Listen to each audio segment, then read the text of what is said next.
Receive power after that the Holy Ghost is come upon you. Not only power to witness, but power to overcome the works of the enemy. Power to overcome temptation. Power to overcome sin. And power to overcome the devil. Power to overcome the world. Amen? Kaya salamat sa Holy Ghost. Pag may gawain, sabi ko sa mga young people, lagi kayo nandun sa harap kung maaari. Malapit para pag altar call, takbo sa, pag nagtawag yung preacher, takbo sa altar. Diba? At makikita nyo, habang mag-yield ka sa Holy Spirit, kita mo, wow, amen, kikilos ang Diyos sa buhay mo. Walang pwedeng madlang. Romans 8:14. Romans 8:14. Magtatapos ako rito. Romans chapter 8, verse 14. Okay? 8:40. Praise God. Na kailangan tayong, amen, magpalit sa Holy Spirit. Sabi ni Paul, for as many as are led by the Spirit of God, they are the sons of God. Amen? Pag ang Holy Ghost ang manguna sa atin,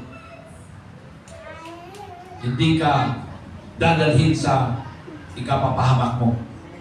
Dadalhin ka sa tagumpay. Dadalhin ka sa magandang buhay. Dadalhin ka sa magandang hinaharap. Amen? Kaya magpalit tayo sa Holy Spirit. Because the Spirit is no other than God Himself.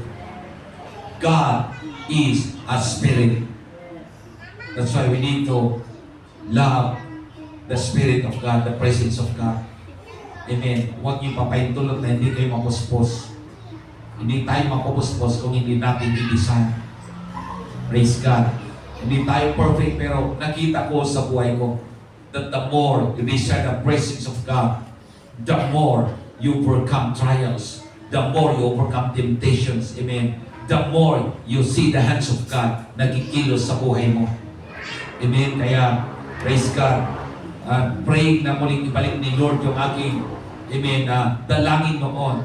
Dahil noon mga kapatid, praise God, every day and twice a day, every morning and every evening, nandun may prayer tayo. Lalo nung kabataan, pero nung nagpamilya ko, medyo affected. Ginawa ko pa rin, pinilit ko mga kapatid, praise God.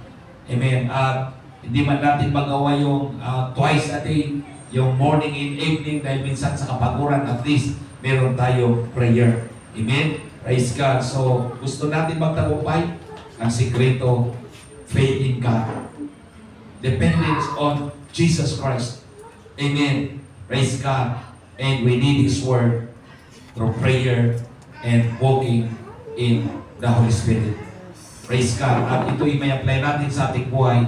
Surely, amen, tayo magtatagumpay at mananagumpay sa tulong ng Panginoon. Alam mo yung sa sarili mo, kilala mo ang sarili mo. Alam mo yung kahinaan mo.